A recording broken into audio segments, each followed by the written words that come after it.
Его надо заполнить.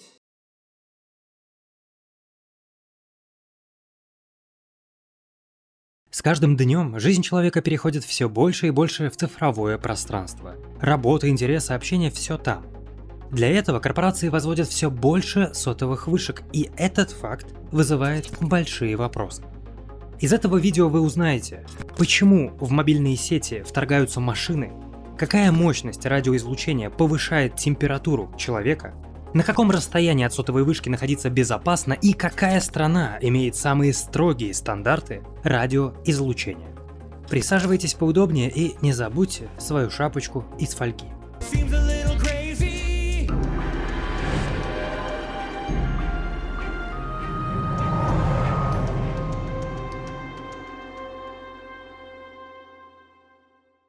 В центре этого выпуска интернет. А интернет может принести пользу в виде этого видео, а также доставить приятные вещи. Для расслабления после сценария я могу залипнуть в Викинги. Это мобильно-военно-экономическая стратегия. Здесь тебе сначала в замке нужно настроить рудников, ферм да лесопилок, отобрать в свою армию наемников, всадников, налетчиков, лучников и только потом выбирать, кому моську бить. Как говорится, не начинай войну, которую не можешь выиграть. Мне очень нравится, что можно взять и напасть на живого, реального игрока или пойти по пути дипломатии и объединиться в клан. Более того, топ-3 красавцев, максимально прокачавших свой дворец, смогут участвовать в конкурсе, где на кону MacBook Pro, iPad с клавиатурой и iPhone 11. Розыгрыш состоится 3 июля. Советы, как быстрее фармиться, найдете у Эйнара Мудрого по ссылке в описании. И не забывайте, друзья, переходя по нашим ссылкам, вы помогаете развивать этот канал.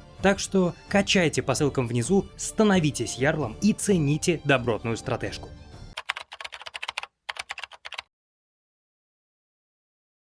Начнем с плохих новостей. Оказывается, мы с вами самые настоящие потребляти. И не какие-то, а информационные. Вот что такое 100 гигабайт данных сейчас? Да современные игры весят столько, а в смартфоне сотни гигов будет тесновато. А 30 лет назад такой объем передавали в день вообще все люди на Земле. Чуть позже и в час, а затем и в секунду. А мы даже еще не приблизились к нашему времени. Сейчас, по меркам прошлого, у нас творится настоящая оргия данных. Вот еще интересный факт, который ваши родители не могли и представить. На каждого человека в мире приходится по 2 гаджета, подключенного к сети. И это уже произошло в 2014. Ближе к нашему времени количество гаджетов чуть-чуть подросло и составляет 2,4. То есть мы пересекли черту, когда одного гаджета для, так сказать, современной жизни уже недостаточно. Пересекли ее 6 лет назад. И это, если говорить в среднем, по миру. А так-то некоторые регионы типа Северной Америки и Западной Европы вообще кажутся фанатиками электронных технологий со своими 8 и 5 устройствами на человека. Отсюда вопрос: пора ли вводить новую религию?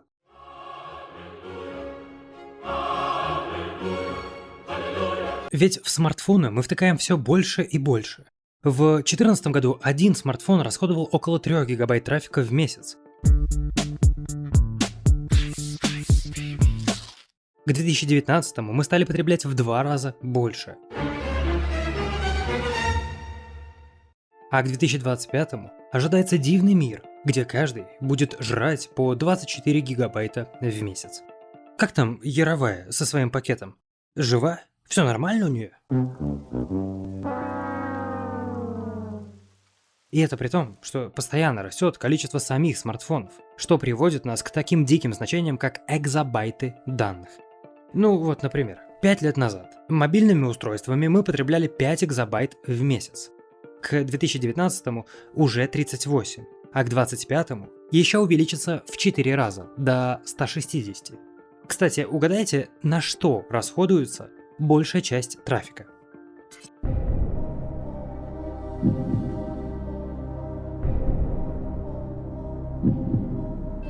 Согласен, вопрос легкий. Но если подобные квизы зашли, то прыгайте в наш телеграм-канал. Там и познавательные квизы, и высказывания на темы типа образования, психологии и финансов. Так сказать, заимей подручного гэпа совершенно бесплатно. Просто вбей «собака MyGap» или перейди по ссылке в описании. Вот в данный момент вы пополняете статистику трафика в самой популярной категории – видео.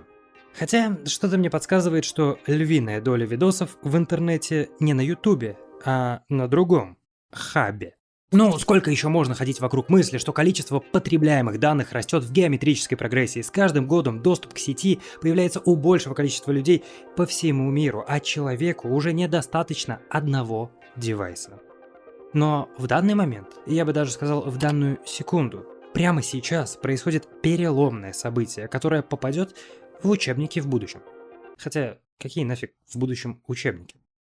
В общем, сейчас по интернету связывается не только человек с человеком, или человек с видосиком, а машина с машиной, ну или гаджет с гаджетом. В 2014 году было подключено к сети где-то 14 миллиардов разных гаджетов, это вы уже слышали, но куда важнее, какие именно это были устройства. ПК, телевизоры, смартфоны, и важны вот эти ребята. В оригинале они называются M2M девайс. На нашем могучем устройство с межмашинным взаимодействием. Но для простоты мы будем называть их умными устройствами. Под эти умными штуками имеем в виду банкоматы, терминалы, системы наблюдения и опознавания, навигаторы, фитнес-трекеры, сканеры на производстве. Скоро еще добавим беспилотные автомобили, но об этом позже. То есть все устройства, которые подключаются к мобильным сетям и, так сказать, могут общаться между собой. Для примера, чайник, который сообщает вам на смартфон температуру воды, или датчик дыма, который сообщит пожарникам, что мы горим. Все это можно назвать умными устройствами. И вот, к 2014-му доля таких общающихся между собой машин была 24% из всех подключенных девайсов. Через 4 года их становится уже треть. И я молчу о том, что их количество просто увеличилось на пару миллиардов. А к 2023-му их станет около 15 миллиардов и захватят весь мир. Ой, то есть долю в половину всех устройств, подключенных к сети. А теперь скажите, как дальше жить в мире, где мало того, что люди обмазываются гаджетами, потребляют все чаще, больше и объемнее контент, так еще в нашу сеть для человека влезают машины? Как при таком раскладе выдержит сеть, а вы сможете досмотреть этот видос до конца без глюков и лагов? Нужно строить больше сотовых вышек. Но как быть, если сотовые вышки нарушают энергополе человека, разрушают ДНК, выделяют пыль, с помощью которой могут манипулировать людьми во славу золотого миллиарда?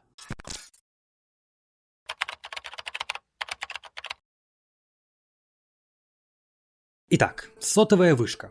Это здоровенная мачта, на которой расположены антенны, благодаря которым мы можем разговаривать по телефону и лазить в интернетике. С физической точки зрения эти антенны излучают электромагнитную энергию. То есть в каком-то смысле природа сотовых вышек имеет общие корни с микроволновкой. Оба устройства излучают радиоволны. Кстати, многих людей пугает именно слово «излучение», ведь если излучение, то обязательно Чернобыль. Но Википедия подсказывает, что излучение – это передача энергии, и помимо известного радиоактивного излучения существуют еще всякие разные. Солнце там людей облучает, да даже сейчас на вас действует акустическое излучение, и вы можете слышать этот текст. Но что-то никто не идет с вилами на источники звука. Ну, если это не такой источник. Зачем же ты скрываешь все фотки в Инстаграме? А сходство сотовой вышки с микроволновкой вообще может напугать до усрачки. А если добавить деталей, что на этой вышке, или, правильнее сказать, базовой станции, устанавливают антенны направленные, чтобы сигнал распространялся в указанном секторе, аки электронная пушка. Присыпать всю эту картину фантазиями, что этот радиолуч меняет ДНК человека, да иммунитет ослабляет, делая восприимчивым к вирусам, то, в принципе, рождается серьезная мотивация эту вышку сжечь. Ну а чё? Стоит 30-метровое око Саурона, да прожигает мою жизнь, так еще мои сперматозоиды. Прекрасные комментарии сторонников таких теорий можете наблюдать на экране. Ну, давайте разбираться.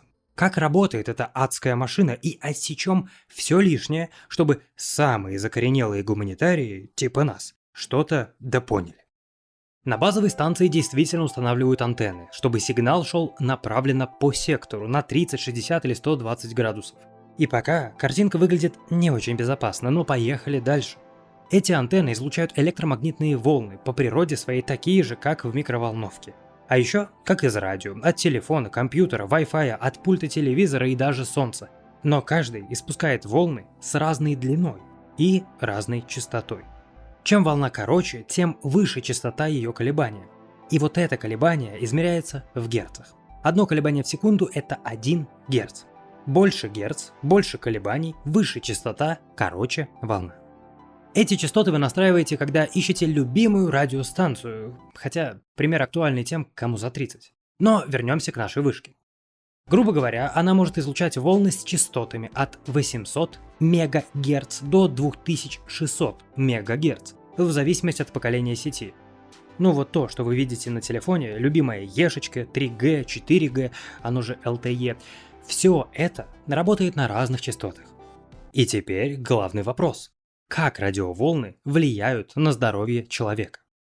Вот из объективного, из того, что можно измерить и сказать наверняка только одно. Волны могут повысить температуру тела, ну и, соответственно, поджарить ее до угля, на что намекает микроволновка и солнце. Все дело в мощности и расстоянии от источника излучения. Ну, то есть понятно, что чем меньше мощность вышки, чем дальше ты, тем безопаснее для твоих мозгов. Но давайте уточним. Главный конечный показатель, на который стоит обратить внимание, это плотность потока энергии. Он говорит о том, с какой мощностью бьет по участку ткани. Ну, например, 1 Вт на квадратный метр. Или привязка может быть к весу. 1 Вт на килограмм.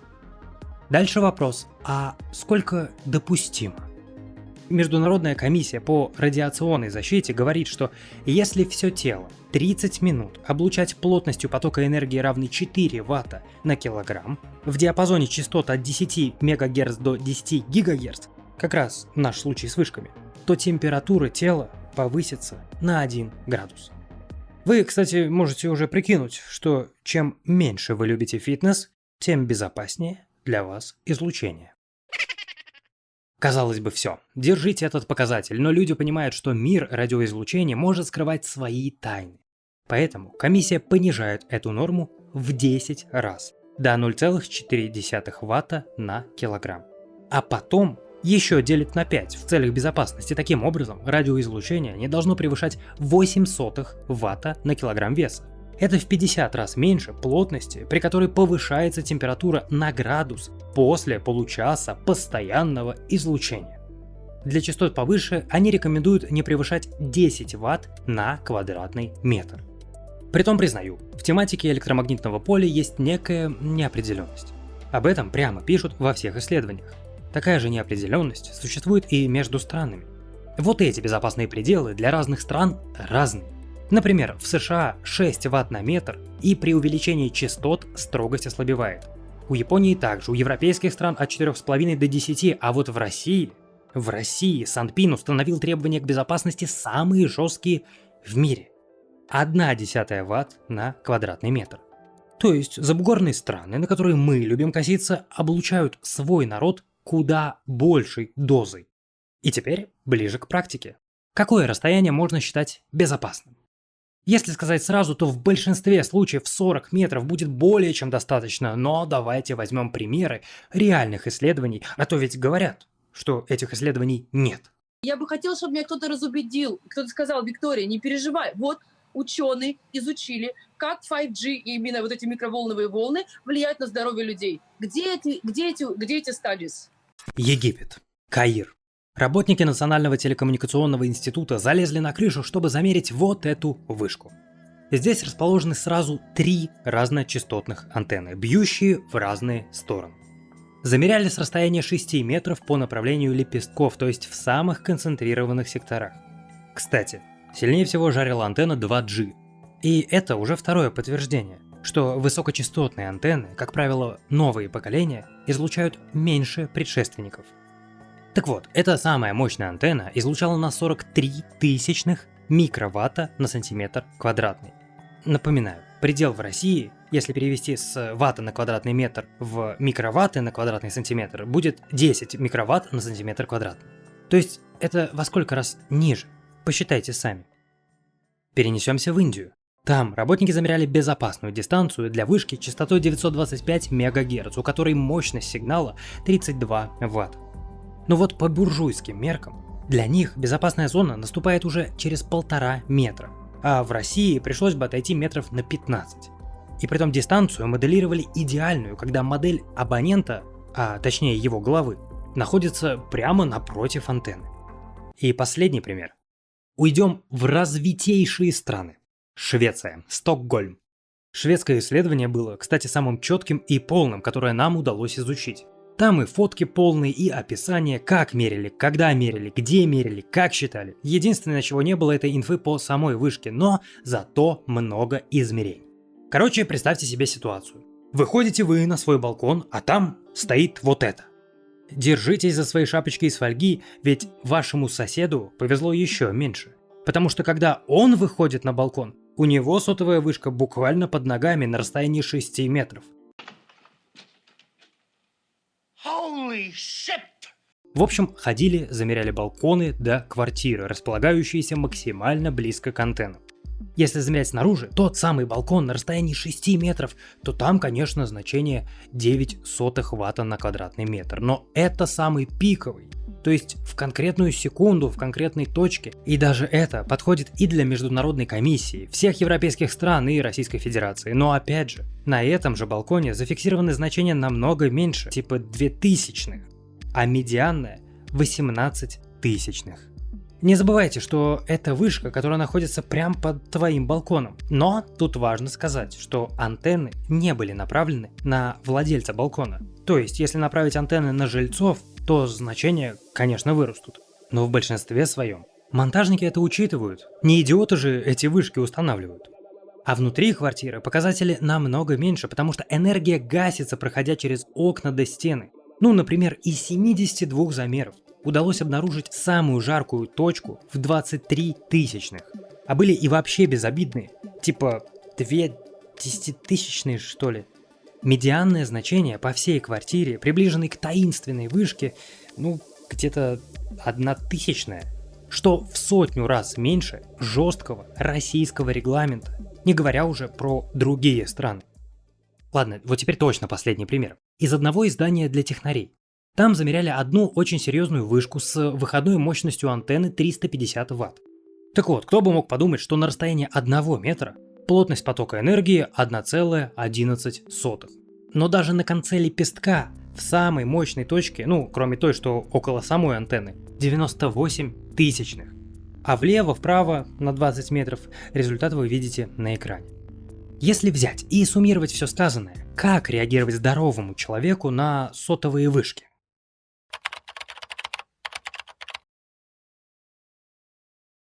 Лично я начал бы волноваться, если напротив моего окна появится антенна.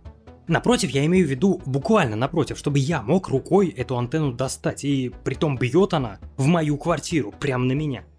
Сама по себе вышка не распространяет электромагнитное поле во все стороны, потому что чаще всего используют направленные антенны.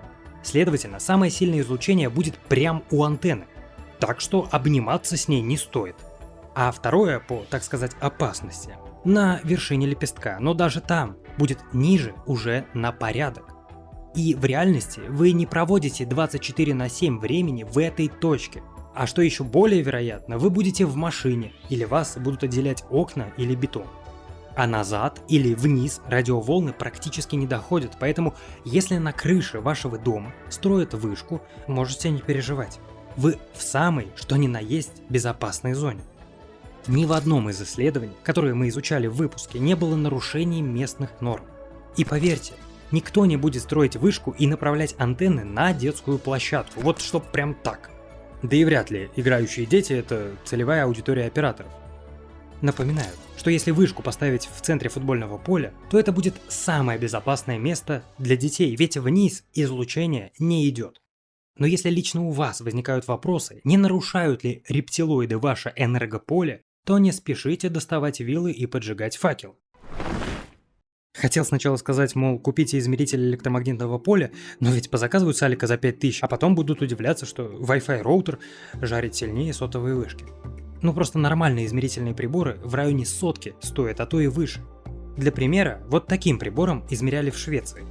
Самое опасное, что потом такие горе-электрики свои темные идеи распространяют через YouTube. Вы можете коллективно начать жаловаться в Санпин или Роспотребнадзор. С ними походите да позамеряете. Или скиньтесь всем домом на нормальное устройство. В общем, если действительно базовую станцию возвели с нарушением норм, а такое вполне может быть, то не спешите вышку сжигать. И уж тем более объявлять охоту на все базовые станции вообще. Я уверен, что подобные теории заговоров о 5G коронавирусном чипировании происходят просто по незнанию, непониманию работы этих электрических приборов. Радиоволны присутствуют в нашей жизни везде. Вот в данный момент вы получаете какую-то там долю радиооблучения. Оно повсюду и в какой-то степени влияет на нашу жизнь. Всегда вопрос «насколько?». Так же, как кружечка пива или как ядерный реактор. Если вы еще не получили ответа на свой вопрос, то давайте я вам расскажу про эксперимент с мышами, которых облучали этими волнами. В рамках Национальной токсикологической программы США ученые решили выяснить, могут ли радиоволны вызывать те самые нарушения ДНК, о которых строят теорию.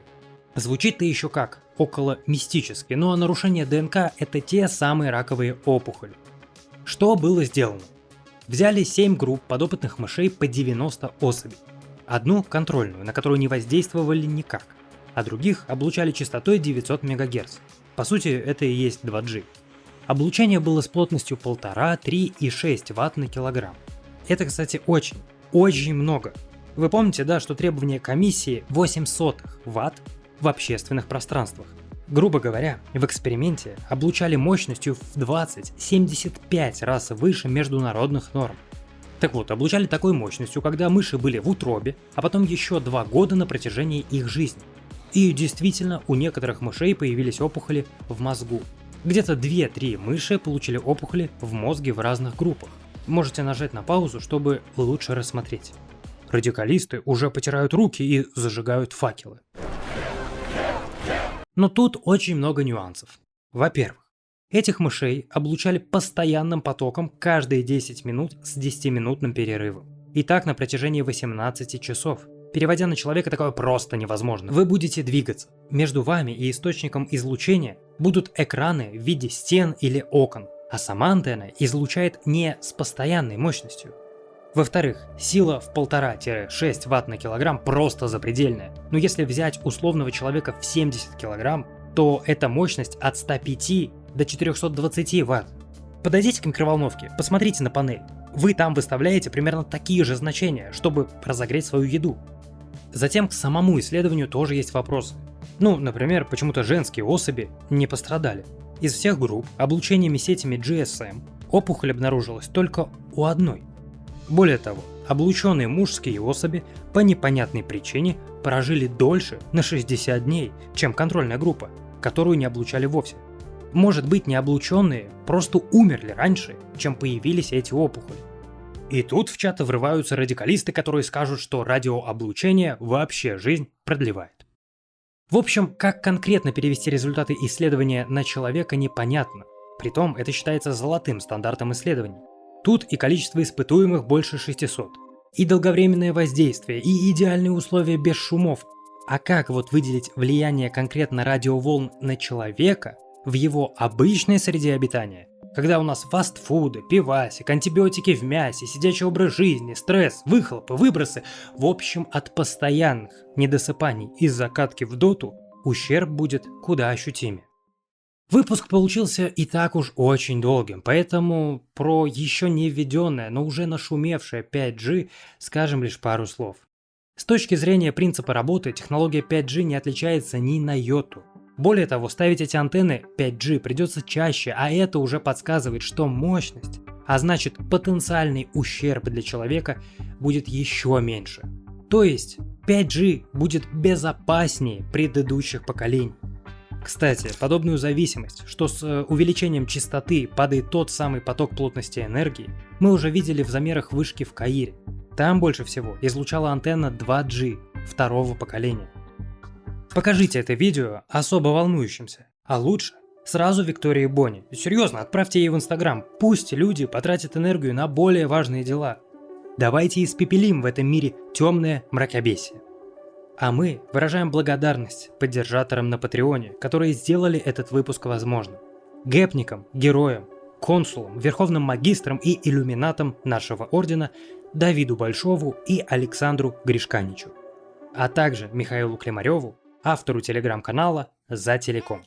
Ставьте излучение, пишите шапочки для фольги. Увидимся на следующей встрече. Damn.